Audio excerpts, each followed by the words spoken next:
Assalamualaikum warahmatullahi wabarakatuh. Waalaikumsalam. Innal hamdalillah alladzi arsala rasulahu bil huda wa dinil haqq liyudhhirahu 'ala dini kullihi wa kafa billahi shahida. Wa alla ilaha illallah wahdahu la syarikalah wa asyhadu anna Muhammadan abduhu wa rasuluh la nabiyya ba'dah. Allahumma shalli wa sallim ala Muhammad wa ala alihi wa ashabihi ajma'in. Amma ba'd. Wa ya ibadallah, usikum wa nafsi bittaqwallah faqad fazal muttaqun. Kama qala Allah ta'ala fi kitabil karim, a'udzu billahi minasyaitonir rajim. Ya ayyuhalladzina amanu taqullaha haqqa tuqatih wa la tamutunna illa wa antum muslimun. Yang saya hormati Ibunda Khalifah selaku tokoh Aisyah Surabaya, karena beliau adalah Ketua PDA Kota Surabaya, segenap ibu-ibu pengurus pengajian Aisyah Ranting Kerembangan Utara cabang Cantikan, dan semuanya ibu-ibu, adik-adik, mungkin anak-anak yang semoga kita semua dimuliakan oleh Allah Subhanahu wa Ta'ala. Pertama, mari kita bersyukur kepada Allah atas nikmat yang dikaruniakan kepada kita semua, sehingga pada kesempatan sore ini kita kembali bisa bersilaturahim bersama ibu semuanya, yang sangat kebetulan ini adalah hari Selasa ketiga. Mudah-mudahan pertemuan kita membawa manfaat untuk perbaikan keimanan, keilmuan, dan amal soleh kita. Salawat salam semoga Allah tetap melimpahkan kepada Nabi kita Muhammad Sallallahu Alaihi Wasallam. Allahumma shalli. Ibu sekalian yang saya hormati, dalam kesempatan sore ini saya akan menyampaikan sebuah tema, sombong itu bahaya. Bahasa saya ini, sombong itu gak bahaya kah? Dan untuk kesempatan yang datang tadi menurut saya bincang-bincang dengan Bunda Khalifah, kalau saya dikehendaki bisa dirutinkan setiap Selasa ketiga, itu ya gak apa-apa. Dan temanya nanti temanya dalam rangka pola ibadah praktis menurut HPT, Himpunan Nusantara Jin, sehingga pola ibadah kita nanti biar sesuai dengan apa yang ada, apa yang disepakati oleh Muhammadiyah. Jadi biar nanti wudunya, sholatnya, pola-pola ibadah yang lain kita sesuaikan dengan Himpunan Nusantara Jin Muhammadiyah. Itu tadi kalau disepakati ya. Kalau diizinkan, sehingga kalau dikembangkan saya juga demikian. Bagian yang memegang kaitannya dengan pola ibadah sesuai HPT itu saya. Dan alhamdulillah berjalan dengan baik. Dan saat ini kembangan tadi Bu Arifah mengingatkan saya, kembangan dalam minggu ini mendapatkan ujian yang cukup lumayan. 3 tokoh kita itu telah dipundhut oleh Allah Subhanahu wa taala. Yang pertama Bapak Haji Ali Arifin, itu tokoh Muhammadiyah lama, memang sudah sepuh dan salah satu pendonor utama di Muhammadiyah Aisyah Kembangan pilihan Pak Haji Ali Arifin itu. Jadi pendonor utama.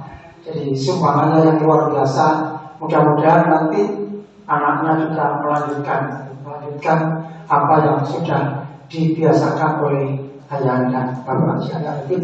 Mudah-mudahan segala kebaikannya, amalnya diterima oleh Allah dan segala kehilafannya diampuni oleh Allah.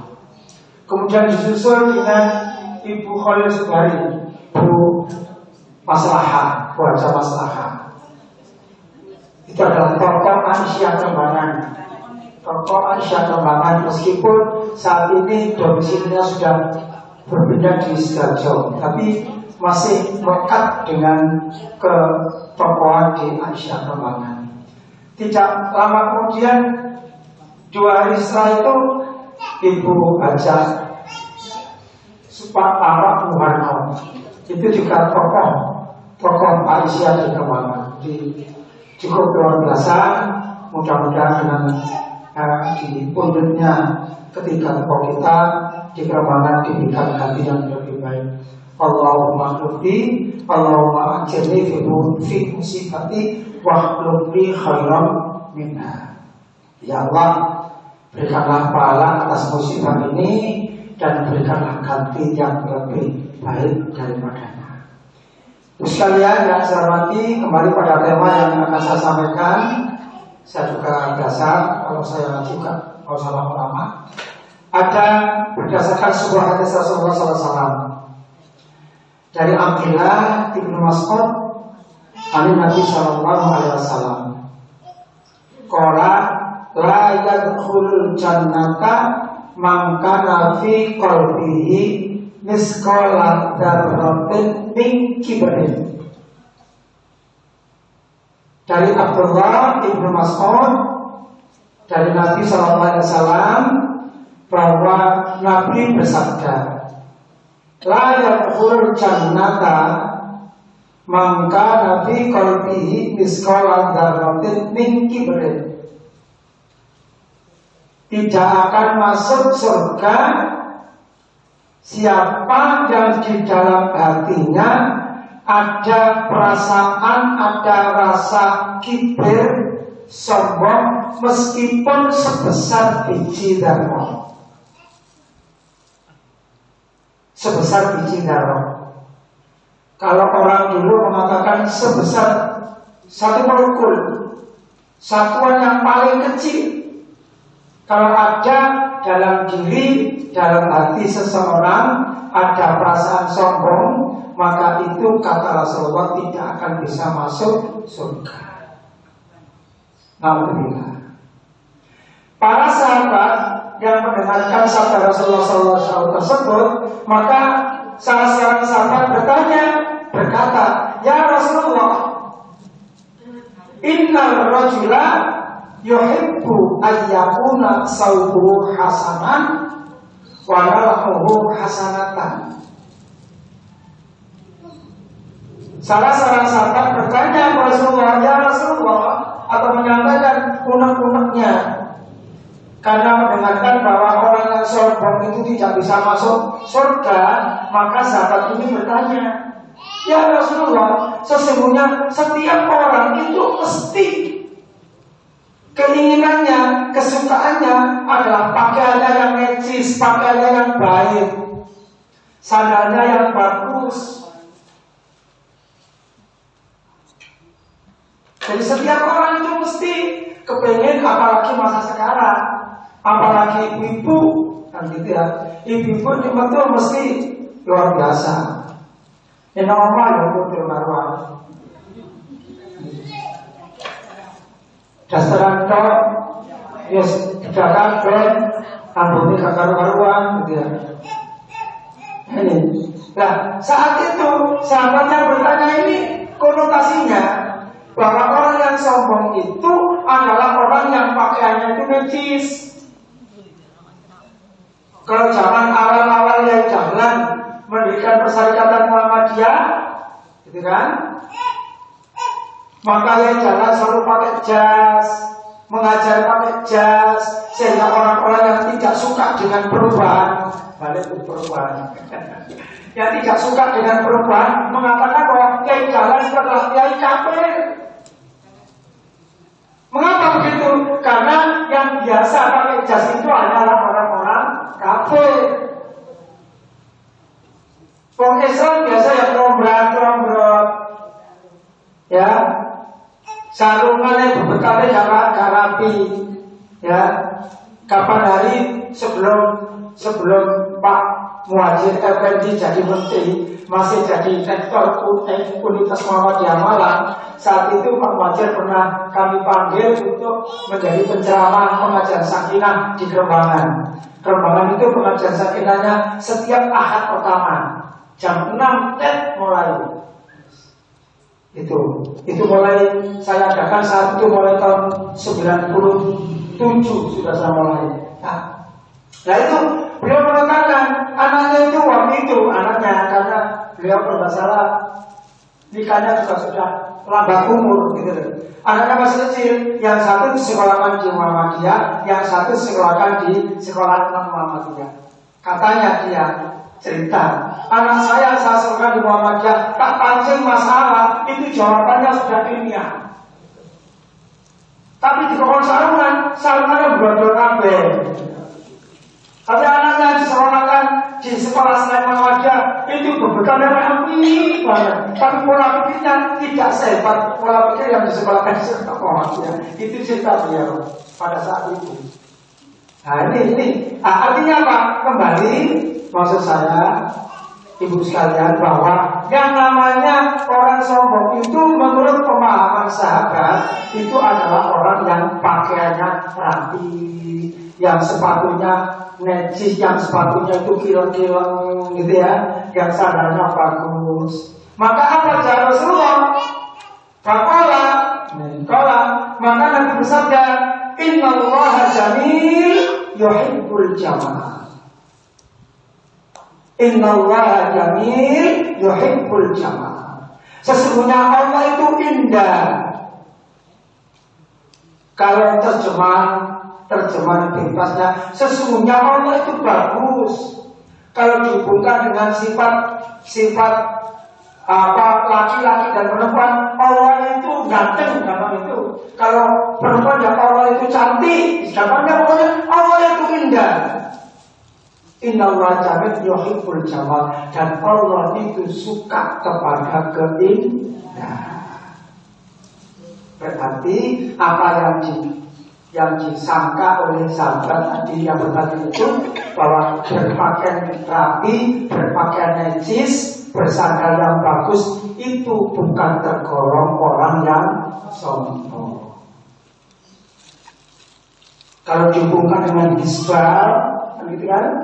Sekarang ini kan banyak orang-orang itu kalau celananya tidak di atas kemiren, itu dianggap tidak gisbal, maka dianggapnya sombong, kan gitu ya. Sehingga merasa yang celananya di atas kemiren itu yang tidak sombong. Padahal tidak demikian. Memang adanya ada. Kalau Abu Bakar bertanya, ya Rasulullah, bagaimana kalau saya ini juga jubah saya juga sering rembreng? Apa jawab Nabi? Kalau kamu tidak, karena kamu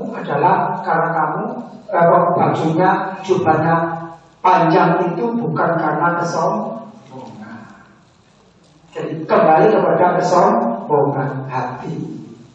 Baik, ibu sekalian, para jamaah rahimahullah. Kemudian dijelaskan oleh Rasulullah, al-kibru batarul haq wa ghamtun nas.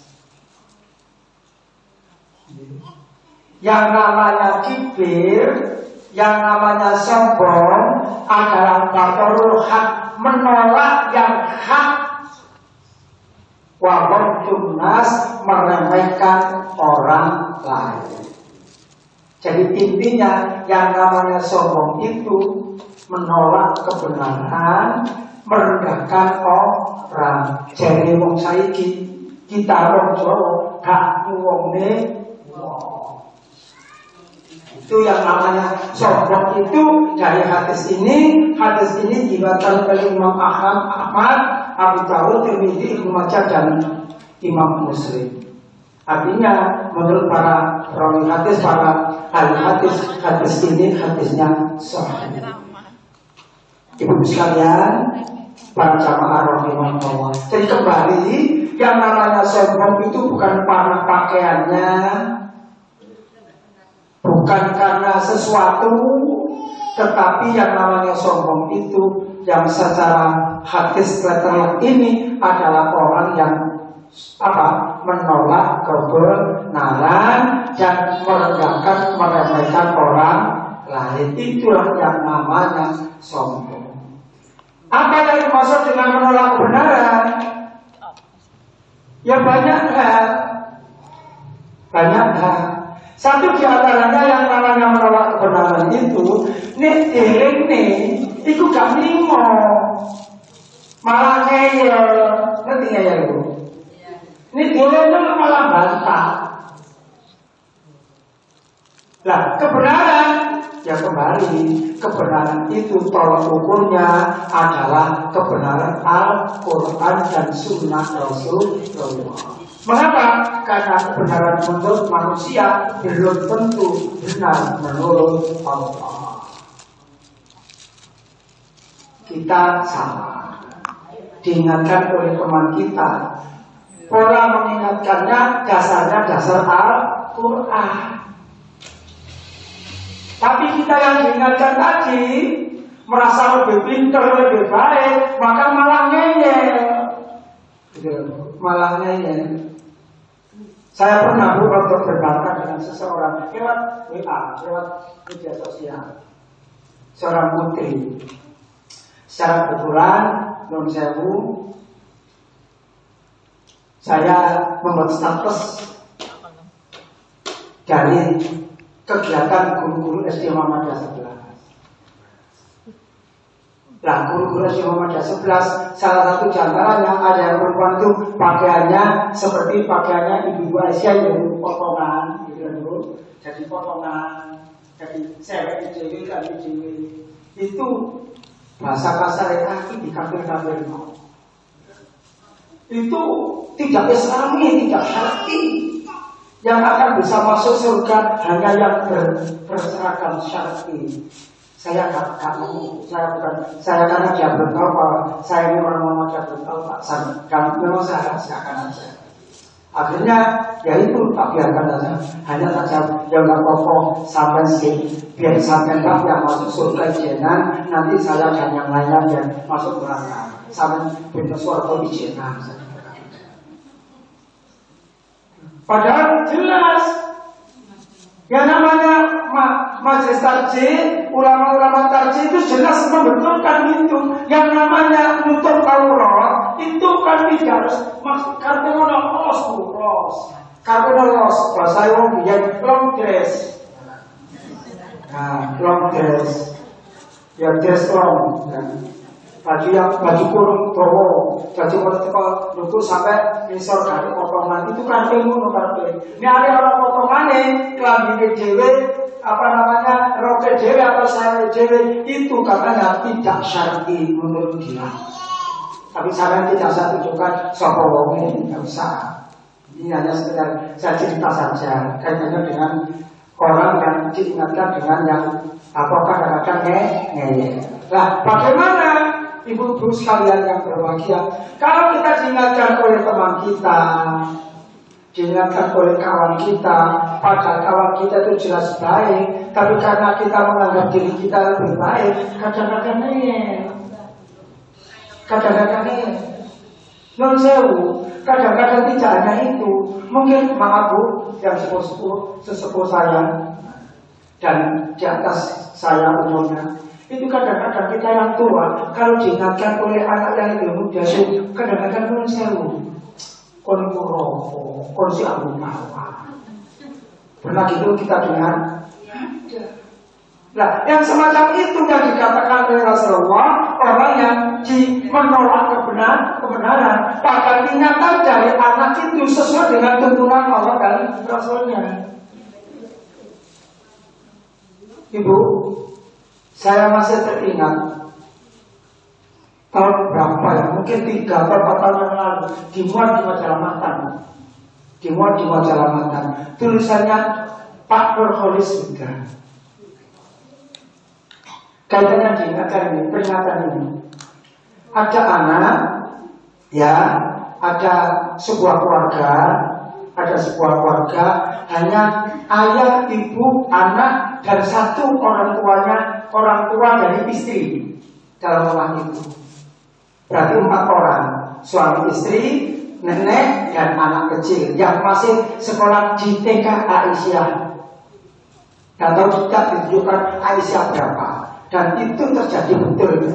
Tidak hanya cerita, tapi itu bisa nyata menurut Pak Nurholis. Apa yang terjadi? Ayahnya ini sibuk karena kerja, bapaknya juga sibuk karena kerja, gitu ya. Sehingga yang di rumah itu kalau pagi hanya nenek sama anak kecil, anaknya yang masih sekolah di TK. Itu ibunya nenek itu sudah sepuh, gitu loh. Suatu ketika si anak ini sekolah di TK Aisyah, begitu pulang, itulah. Karena bapaknya dan ibunya masih kerja belum pulang, mendapatkan neneknya yang terjatuh, gak bisa ngantuk, gitu loh.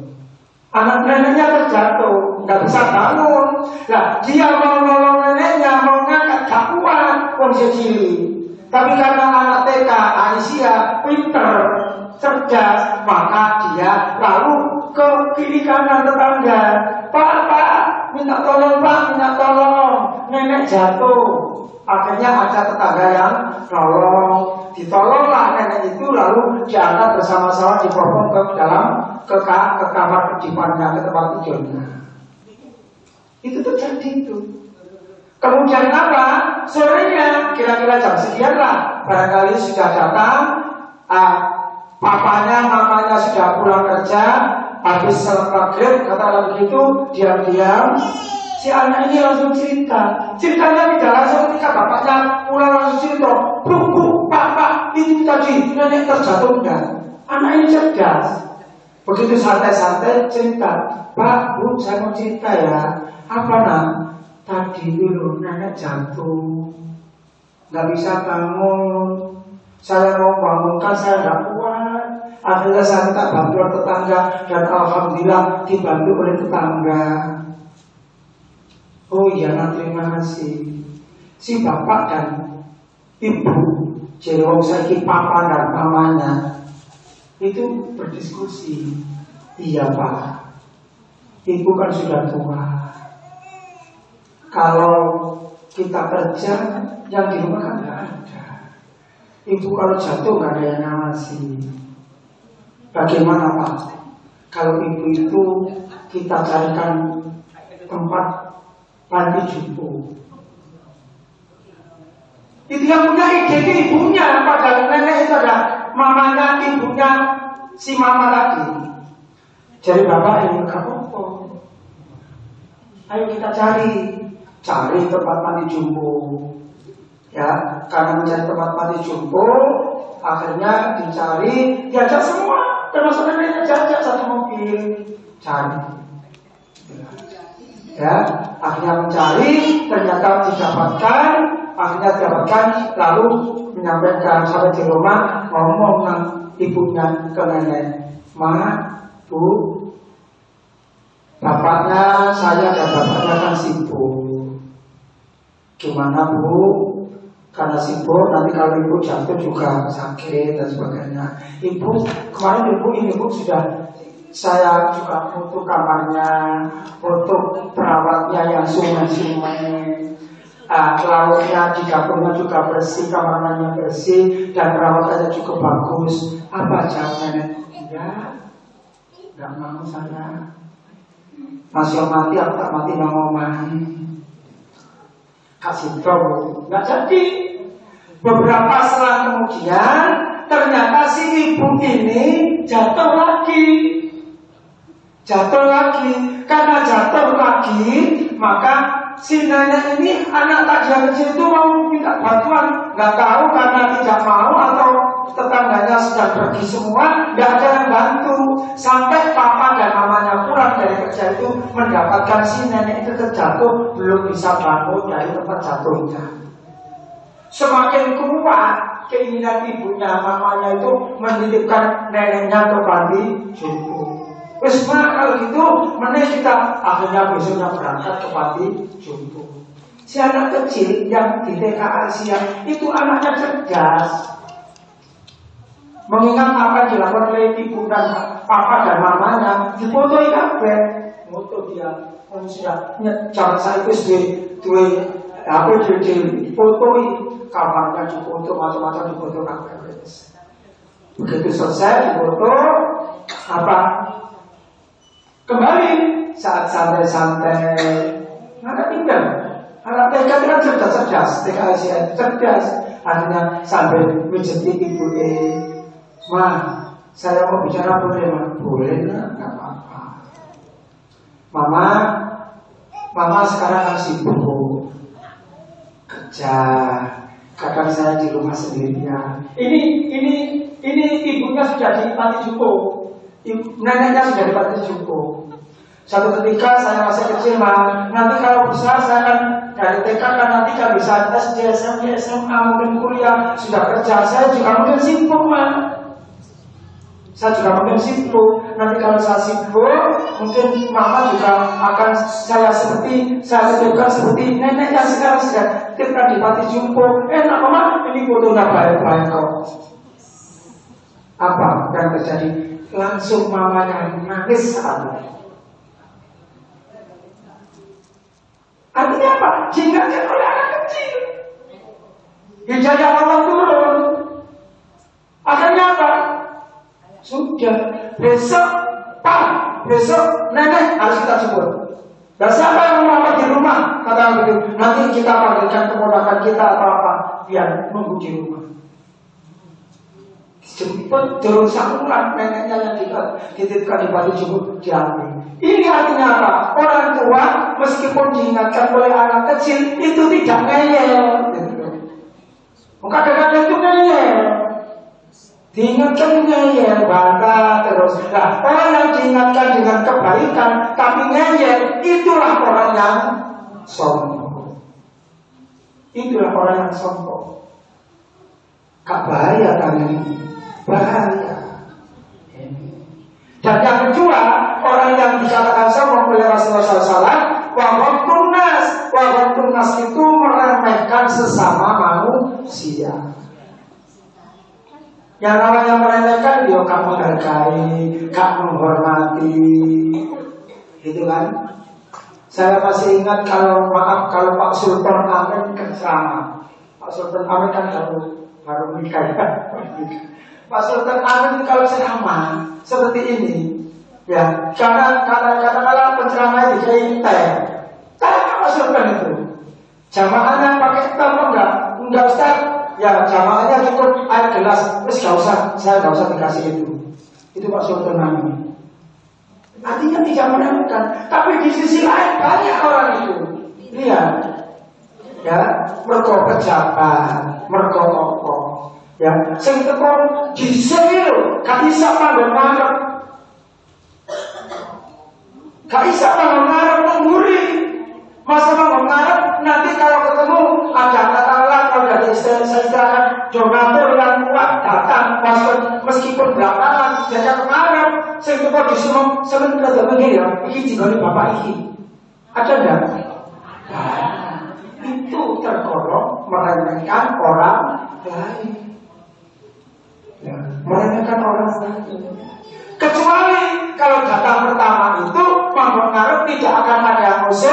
Kalau data pertama itu untuk sholat. Berarti apa? Kalau orang itu bertahan berpijak dengan ajaran Allah, insya Allah tidak akan bersikap seperti itu. Gak ada orang kalau datang mergodolongi miskin, terus teko dhisik manggon sop depan, kemudian orang sing sugih lalu musir yang miskin tadi belum pernah ada. Kalau itu sholat, tapi kalau pengajian ini ya akeh. Nah, itu sisi lain bahwa yang namanya warung tunas, meremehkan sesama manusia. Ibu-ibu yang saya hormati, lah kenapa orang itu sampai bacarul hak warung tunas, kok bisa menolak kebenaran, menolak yang hak dan meremehkan orang lain? Itu ada beberapa sebab. Minimal sebab itu ada 4 Bu. Minimal sebab itu ada 4. Saya catat tadi itu, saya catat yang antara lain, yang pertama, tapi intinya walaupun sebabnya itu 4, intinya orang yang sombong itu karena merasa punya kelebihan. Titiknya itu pernah merasa punya kelebihan. Kelebihan apa? Kelebihan macam-macam. Satu jalanannya 4 ini. Yang pertama, ziyadatul mal, bertambah harta. Dia merasa lebih sugih ambek wong liya. Nek lebih sugih itu biasanya timbul sifat sombong. Kecuali sugihnya wong beriman. Itu walaupun sugih wong beriman, ya kayak Pak Sultan tadi itu. Saya contohkan. Pak Haji Al-Arifin, Allah yarham, mudah-mudahan Allah menghormati dia. Beliau juga tidak seperti itu. Apa usaha kemarin sebenarnya itu kalau orang itu beriman tidak akan punya sifat sombong meskipun dia kaya. Kan berbeda dengan orang kaya yang imannya kurang kuat, yang imannya tidak kuat, tumbuh sombong tadi. Kadang-kadang lo kampung, katakanlah punya hajat apa di kampung, apakah itu Agustusan, apakah itu mulutan bersama atau apa gitu ya. Kemudian orang yang mampu itu yang sumbangannya banyak, kemudian pada saat pertemuan itu yang seperti sampaikan tadi, lalu dia duduk harus di depan. Yang paling depan itu adalah orang-orang yang hebat-hebat, orang-orang yang terhormat, singkat sumbangan itu itu namanya orang itu karena tidak punya keimanan. Sehingga kaya itu lebih dihormati. Kalau saya hubungkan dengan orang yang suka maaf dan memaafkan. Ini orang wong cilik, wong miskin salah. Ya. Atau katakanlah ada orang yang lebih kaya punya salah terhadap seseorang yang lebih miskin. Kemudian orang yang salah, yang kaya tadi itu minta maaf pada yang miskin. Kira-kira gampang apa orangnya? Gampang. Fungsi dari proses sugih. Gampang. Gampang. Sing miskin itu gampang nyepuro maksud saya gitu. Tapi ketika yang salah itu yang miskin, yang disalah itu sing mampu, lebih mampu, jalur sepura sing soge, kira-kira gampang nyepuro. Angel keturane. Itu satu jalannya. Makanya kekayaan itu bisa jadi menyebabkan kita bertambah keimanan, tapi bisa jadi kekayaan itu malah menurunkan keimanan kita kalau kita tidak tetap berpegang teguh dengan ajaran Allah. Bahkan mengatakan di dalam surat Al-Fajr ayat 15, fa'ammal insani idza mabtalahu rabbuhu fa'akramahu wa na'amahu fa yaqulu rabbi akraman. Adapun orang-orang yang diuji oleh Tuhannya, kemudian dimuliakan, ditambah nikmatnya, maka dia mengatakan Tuhanku telah memuliakan aku. Dan itu tidak hanya diucapkan oleh dirinya sendiri. Bisa jadi kalau orang lain itu begitu. Ada cerita begini. Kamera uncit nyelok tak, tak masuki. Itu karena dimuliakan oleh Allah. Kamu nggak seperti itu yang harus dimuliakan. Nah, seperti itu termasuk bisa menyebabkan harta itu menyebabkan orang itu bersifat sombong. Naudzubillah ini dari kita jangan sampai seperti itu. Yang kedua, ziyadatul mansih. Atas ziyadatul mansih itu apa? Bertambah kedudukan. Bertambah kedudukan. Ada loh, ibu-ibu Aisyah tidak di sini tadi. Ibu-ibu Aisyah termasuk pengurus Muhammadiyah. Kalau sudah duduk di kedudukannya, duduk di PDM atau majelis atau lembaga, lali akhirat ini.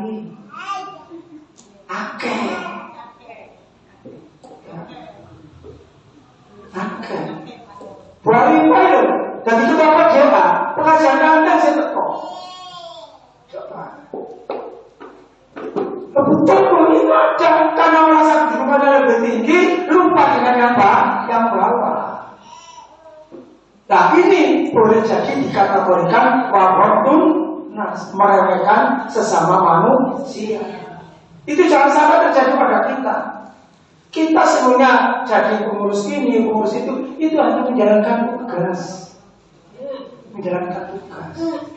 Ini ya, karena itu ibu-ibu sekalian, semakin tinggi kedudukan kita, ya kita tetap harus semakin taat kepada Allah.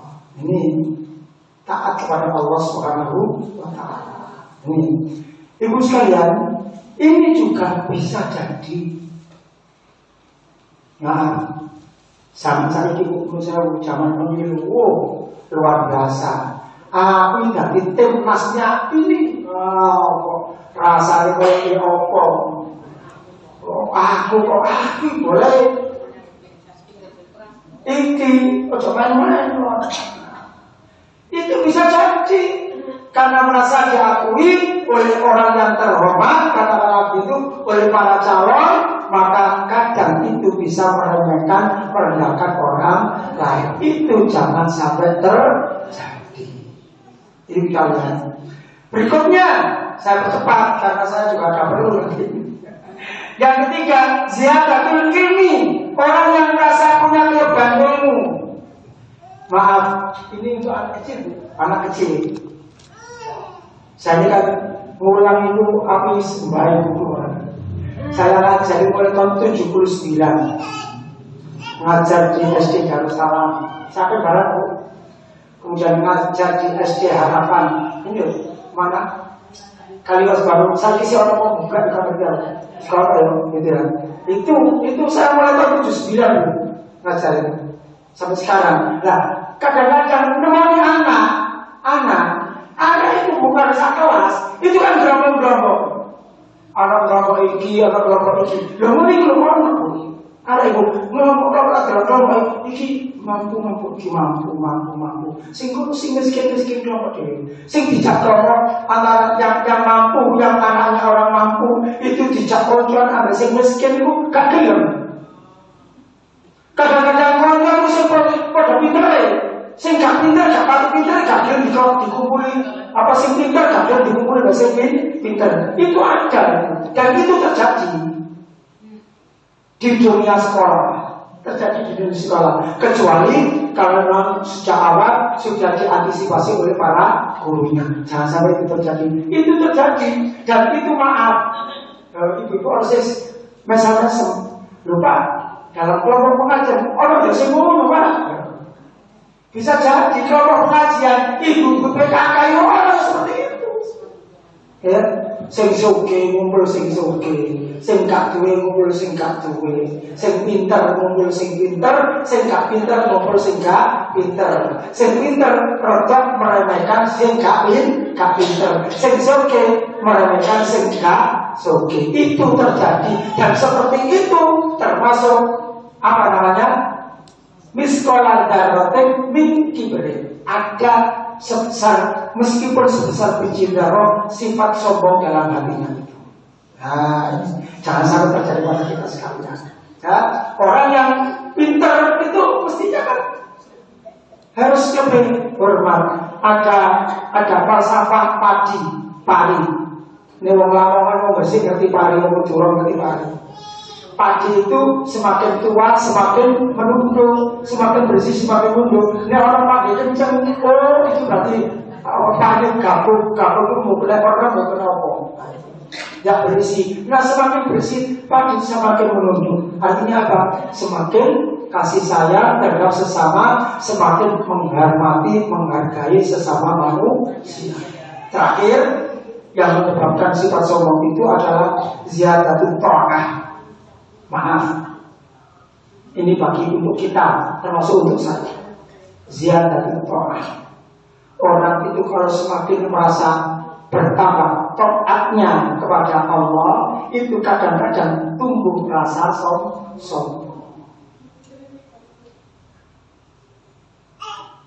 Tapi kembali pada hati ya, itu yang tahu hanya hati kita masing-masing. Ada sekali lagi macam-macam kok. Jam 3, setengah 3, jam 2 monggo bangun tahajud di WA.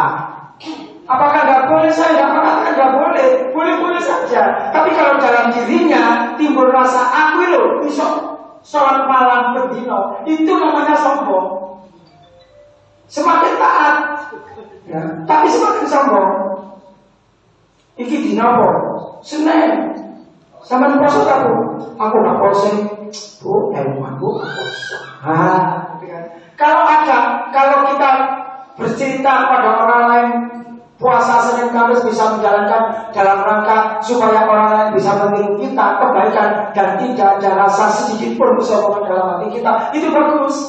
Tapi kalau ada sedikit kesombongan dalam hati kita karena kita dirasa aku loh sing paling taat dibanding sampean semua, itu yang menjadikan orang itu sombong. Nah, kesombongan yang semacam itu harus kita hindari bersama-sama, gitu ya, bersama-sama. Lah, yang namanya yang timbulnya berbagai macam kesombongan yang saya sampaikan ada 4 hal itu, mari kita hindari sejauh-jauhnya. Gitu mungkin, itu aja dari saya. Mudah-mudahan ada manfaatnya dan kita akhiri dengan doa semoga amal kebaikan kita semua semata-mata mencari ridho Allah Subhanahu wa ta'ala. Amin ya rabbal alamin. Rabbana ij'al fi qulubina ghillan lil ladzina amanu rabbana innaka ra'ufur rahim. Rabbana hab lana min azwajina wa dzurriyyatina qurrata a'yun waj'alna lil muttaqina imama. Rabbana atina fid dunya hasanah wa fil akhirati hasanah wa qina adzabannar. Subhana rabbika rabbil izzati amma yasifun wa salamun alal mursalin walhamdulillahi rabbil alamin. Amin ya rabbal alamin. Terima kasih. Kurang lebihnya mohon maaf.